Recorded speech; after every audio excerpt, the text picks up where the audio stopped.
Tennessee in the line has Garry Kreis at the split end, Steve Robinson, Don Denbo, Chip Kell, John Keller, Joe Balthrop, and Ken DeLong.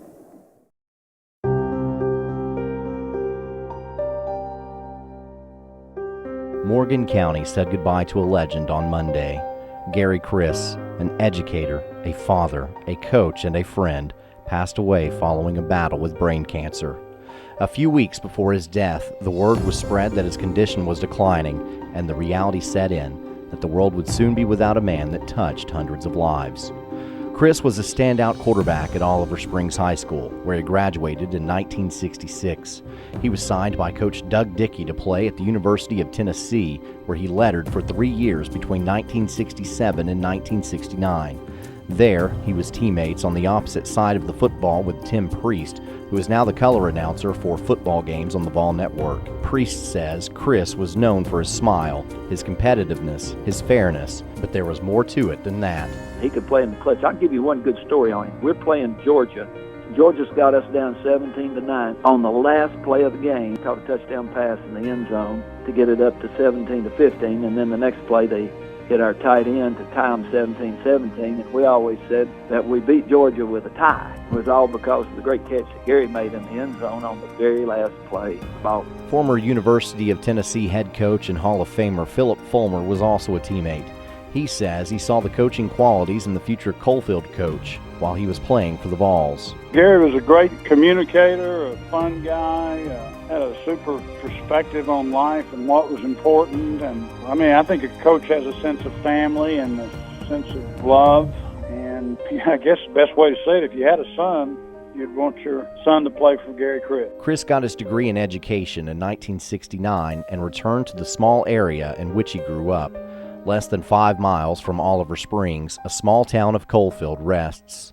Kreis began his football coaching journey with the Yellow Jackets in 1979 as an offensive coordinator for George Lau, who was immediately impressed by his new hire. He's probably the best motivator coaches I've ever been around. I've been around several. In 1987, Kreis got a hold of the reins of the program, and in his first season, Coalfield finished 9-3 and went to the second round in the playoffs for the first time in 6 years. There's a snap, quickly out into the flat, intercepted, picking it off, still on his feet, turns it upfield, 2 men to beat, turns it back inside, still on his feet.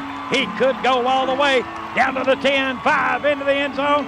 Touchdown, Yellow Jackets. What a return. He would go on to win 9 or more games 9 more times. It's a feat that isn't normal for a small high school with an enrollment of less than 300, but it became normal in Coalfield. In 2004, the team in orange and black went to the state semifinals, where they were the lone remaining public school in the state, according to Coach Kreis in an interview with BBB-TV. We play defending state champs, Boy Buchanan. I think it was 14-7 right before the half, and they throw this crazy flea flicker that they leveled it about 3 or 4 times, and if we could have went in 14-7, I think we could have had a chance, but that play right there sort of broke our back. Stephen Hensley was a part of that team. Since then, Hensley has had a successful career traveling in the field of promotions. He says his former coach is with him every day. The things he teaches you, how to make you a better person, being on time, how to be a team player, also how to be a leader. That's a lot of things that he's really impacted me in my life, and really deserves credit in every single thing that I'm a part of and anything that I do successfully. But life was bigger than football for Kreis. He stepped away from the game in 2008 to spend more time with his son Mark, who was having issues with his health.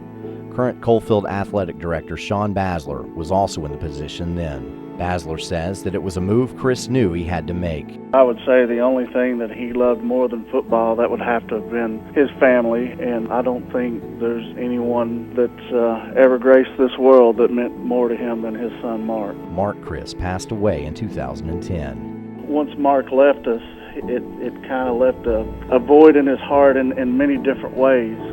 Just not having that purpose of someone that you needed to look out for. By the time the man known to everyone in Coalfield as Coach left the program, he had taken the Yellow Jackets to the playoffs 18 times in 21 years.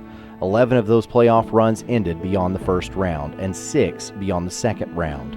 Kreis compiled a 165-79 record to become the winningest coach in school history. But wins aside, most will remember him as more than just a great coach.